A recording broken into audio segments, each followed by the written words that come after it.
What do you mean you found cameras? My hands shook as I held my phone, staring at the tiny black device my best friend Emily had just pulled from behind my curtains. My stomach turned. There's more, Emily said angrily. I found 3 so far, one in the kitchen, one by the front door, and now this one. They're hidden well. I only noticed them while cleaning the windows. My name is Anna, and I never imagined I'd find secret cameras in my own home. But I knew exactly who put them there, Margaret, my mother-in-law. She had been trying to control my life from the moment I married her son, David. Found another one, Emily called. It's pointing at your bedroom door. I felt sick. For cameras. For different angles of my private life. My hands moved to grab one, but Emily stopped me. Don't touch them yet, she warned. We need proof first. She was right. Emily wasn't just my best friend. She was a detective. This wasn't just creepy, it was illegal. Margaret had always been overbearing, but this was worse. I thought back to her last visit, when she insisted on helping while David was away. She had probably planted the cameras then. I can't believe she'd do this, I whispered. But deep down, I could. Margaret had been getting worse.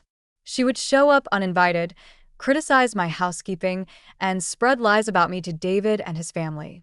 David always made excuses for her. That's just how Mom is, he'd say. But this wasn't just being overprotective. This was an invasion of my life. Emily pulled out her phone, inspecting the cameras. These are high-tech, wireless, motion-activated. Someone set these up professionally. Just then, my phone buzzed. Margaret, just checking in, dear. How are you holding up alone? I worry about you. I nearly laughed. She wasn't worried. She was watching me. Then a terrifying thought hit me. Emily, I said slowly, if these cameras are all... Emily's eyes lit up. Then we can use them. Act normal, she whispered. Don't let her know we found them. But let's give her something to watch. I took a deep breath. What do you have in mind? First, we gather evidence. Then we catch her spying. And after that... Emily smirked. We make sure she regrets it. I texted Margaret back. Me, I'm fine. Just having tea with a friend. Thanks for checking in. Seconds later, she replied. Margaret, oh? You have company? Who? I smiled. She was trying to figure out who was in the house. I stepped into the living room, where I knew a camera was hidden, while Emily stayed out of sight. That night, after Emily left, I sat alone, staring at the camera. I wanted to rip them all down, but Emily was right. We needed proof. Margaret needed to be caught. I called David. Hey, how's the trip? Boring. Mom called. Said she's worried about you. Of course she did. I'm fine, I said. Actually, I was thinking about working on that family photo album she wanted. David hesitated. That's nice. She'll love that. I smiled, knowing Margaret was watching. Yes, I think it's time to go through everything. All the pictures, all the memories. After hanging up, I grabbed our wedding album and sat where the camera had a clear view. I slowly laid out photos. Margaret glaring at our engagement party, her trying to wear white to my wedding, her pushing my family away in group pictures. My phone buzzed. Margaret, don't stay up too late with those photos, dear. You look tired. I smiled directly at the hidden camera. Me, don't worry. I'm just getting started. Margaret wanted to watch me? Fine. She was about to see the truth about herself. The next morning, I put our plan into action.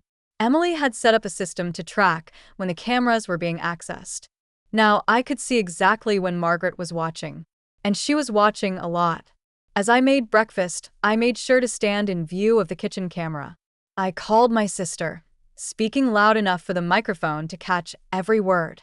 You won't believe what I found, I said. Remember those strange things I told you about? Doors unlocking on their own? Objects moving? Well, I think someone's been in our house. I paused, watching the small red light on the camera flicker. Within minutes, my phone buzzed. Margaret, is everything all right? Do you need me to come over? I smirked. Me no, thanks. I'm handling it. Throughout the day, I kept the act going.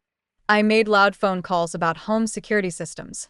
I searched for signs of stalking on my laptop, making sure the camera had a clear view each time. Margaret's texts became more frantic.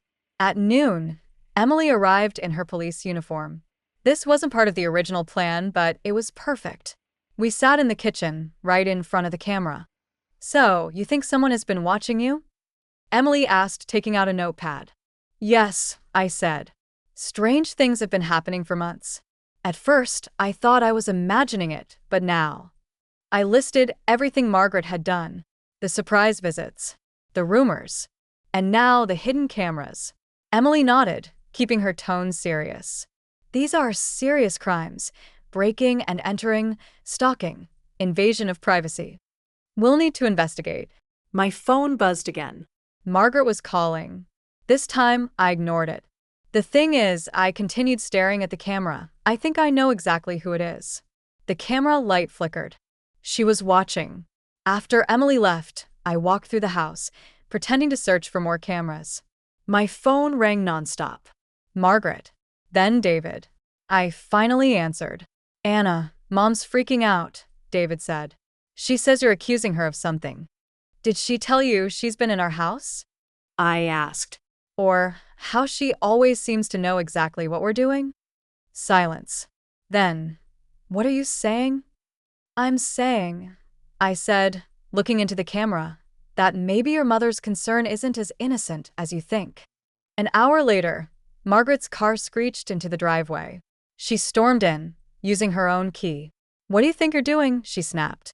"Calling the police? Turning David against me?" I stayed calm. "I don't know what you mean, Margaret. I was just reporting suspicious activity." "Why does that bother you?" She hesitated. "I'm worried about you. You're imagining things." "Am I?" I asked. "Am I imagining the cameras?" Her face went pale. "What cameras?" I pulled out my phone, showing her the live feeds. "These cameras. The ones that have been streaming to your phone for the past 3 weeks." Margaret opened her mouth, but no words came out. "Save it," I said. "The police already have the proof. Every log, every pre-recording. The only question is what happens next."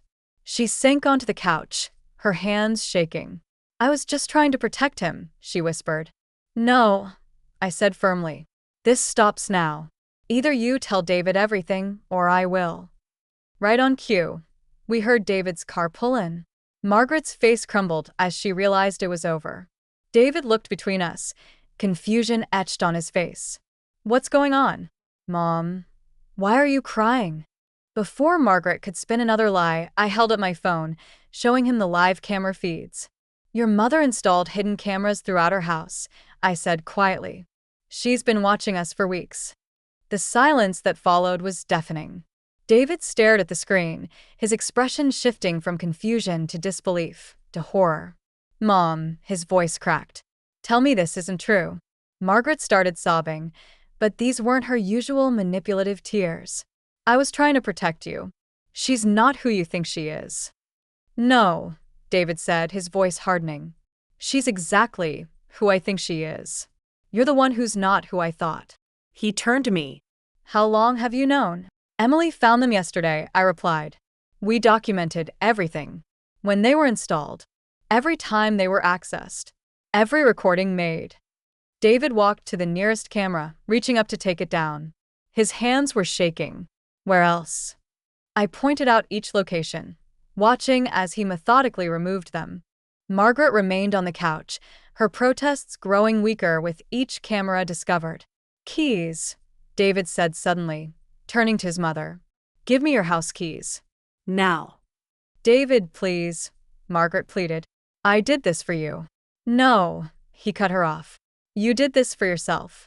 You did this because you can't stand not controlling every aspect of my life. Give me the keys." As Margaret fumbled in her purse, I saw something shift in David's eyes. Years of making excuses for his mother's behavior were crumbling in the face of undeniable evidence. "I want you to leave," he said quietly. "Don't call. Don't text. Don't come by. Not until you get professional help." Margaret stood up, clutching her purse. "You're choosing her over your own mother?" "I'm choosing to have a healthy marriage without your interference," David replied. I'm choosing to set boundaries that should have been set years ago. After Margaret left, David and I sat in our living room, the dismantled cameras scattered on the coffee table. I'm so sorry, he whispered. All those times you said something felt off, that things had moved. I should have listened. I took his hand. You're listening now. That's what matters. The next few weeks brought significant changes.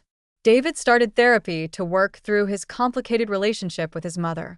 Margaret, faced with the possibility of legal charges, agreed to seek professional help as well. Emily helped us upgrade our home security, this time with cameras we controlled, monitoring only the exterior of the house. We changed our locks, set firm boundaries, and began the process of rebuilding trust. 3 months later, we received a letter from Margaret's therapist. She had been diagnosed with obsessive-compulsive personality disorder and was making progress in treatment. The letter included a handwritten note from Margaret, a genuine apology acknowledging her actions and their impact. Do you want to respond? David asked me after reading it. I thought carefully. Yes, I decided, but on our terms. We agreed to meet Margaret in a public place, with clear boundaries established. When she arrived at the cafe, she looked different, humbled, more self-aware. I've been learning about respect, she said quietly, about privacy and trust, and letting go. I know I can't undo what I did, but I'm working to be better. It wasn't a perfect ending. Real life rarely has those. But it was a beginning. Margaret learned that her attempts to control us had nearly cost her everything. David learned to stand firm in protecting our marriage. And I learned that sometimes the best revenge isn't revenge at all. It's holding up a mirror and letting someone see the truth about themselves. Our home became truly ours again, free from unwanted surveillance and uninvited intrusion. The spaces that had felt violated were reclaimed, filled now with genuine laughter and honest conversations. Last week, Margaret sent another letter. Inside was a certificate showing she had completed her therapy program, along with a simple note. Thank you for giving me the wake-up call I needed. Some lessons are hard to learn, but they're worth learning. David pinned the note to our fridge, not as a reminder of what happened, but as a symbol of how far we've all come. Sometimes, the people who hurt us the most are the ones who need help themselves. The cameras meant to expose my flaws ended up revealing something much more important, the truth that set us all free. Now, when I walk through our house, I don't look for hidden cameras or question if I'm being watched.